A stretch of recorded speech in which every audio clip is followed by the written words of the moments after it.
on Fire Veterans Day 2023 edition. I am rebroadcasting my reading of my grandfather's military records from his time as a POW during World War II because the first video was so bad. So, if you've seen this before, you haven't seen it quite like this. My apologies. Let's get into it.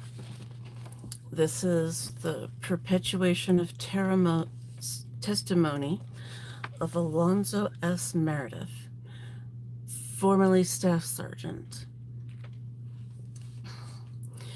I was held at Bataan, number 3 PI until November. Oh, I started too late, excuse me. I was captured on Corregidor, Philippines Island, on May 6, 1942, by a Japanese naval landing force, the name of which is known to me. I was held at Bataan, number 3, PI until November 28th. Then there's a long list of different places where he was until finally on January 14th, he ended up in Japan at the Sendai Prison Camp number 3 in Honshu, Japan, until he was liberated on September 12th, 1945.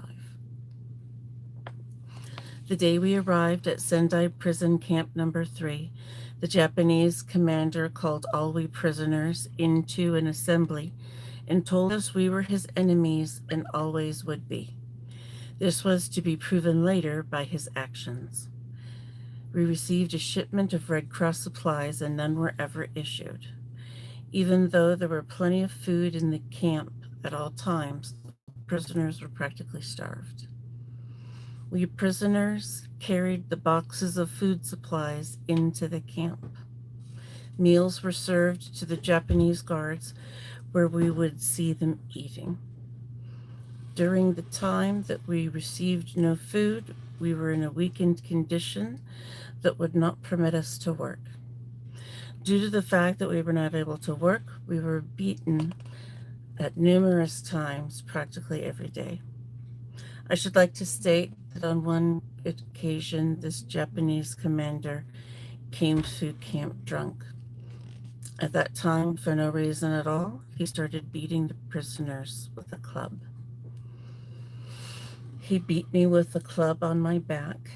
I'm still having trouble with my back as a result of this beating. The enlisted Japanese guards were permitted to beat American and British prisoners at any time they chose and with any weapon that they chose by the commanding officer. However, the commanding officer did most of the beating himself. The guards and commanding officer seemed to enjoy themselves and get much pleasure from beating the prisoners and would stand around and laugh while prisoners were being beaten. Due to this treatment and starvation, 14 men died at Sendai Prison Camp number 3, and their bodies were cremated. 3 other prisoners and myself carried the bodies on sleds to the crematory.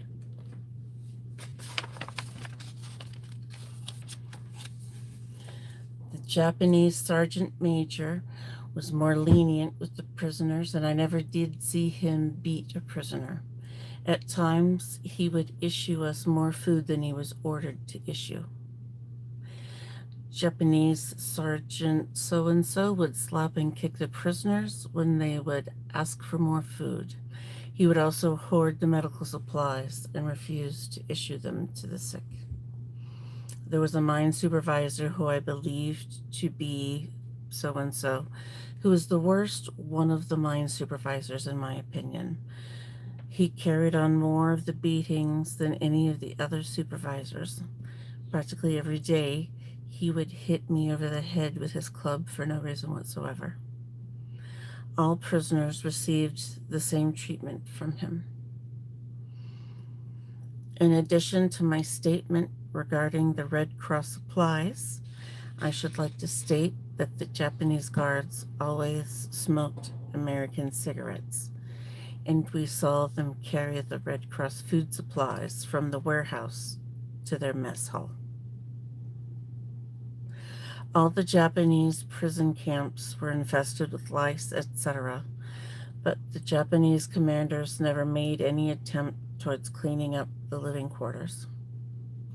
When we first arrived at Sendai Prison Camp Number 3, there were 300 American and British prisoners who remained all during my stay at this camp.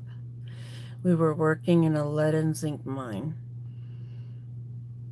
We were marched to work by Japanese guards who beat us along the way with clubs about 6 o'clock in the morning, and we worked until 4 or 5 o'clock in the afternoon. The Japanese commander would always watch to and from the mine with the prisoners. We were issued one suit of Japanese work clothing and had to wear this suit during the whole time of our imprisonment. We were never issued any shoes until after the Japanese surrendered. Practically all of the prisoners were forced to go barefoot. The Japanese commander stated that the issuance of shoes to the prisoners would be bad for the morale of the civilians who worked in the mines. Leather shoes, furnished by the Red Cross, were in the warehouse at all times, but the commander would not allow them to be issued to us. At different intervals, the Japanese commander would order practically all of the prisoners to stand at attention from 1 hour to 3 hours in the cold for minor violations, like turning of one's head or smoking a cigarette. And that's the end of his deposition. The long trip story will follow on a later video. This video is dedicated to Bob Ferris and his daughter Liz Ferris, who believes her father is being held against his will by Scientology at the Gold Base in Hilmet Springs, California. For more information, visit Liz Ferris's YouTube channel, Pokemon and Cults.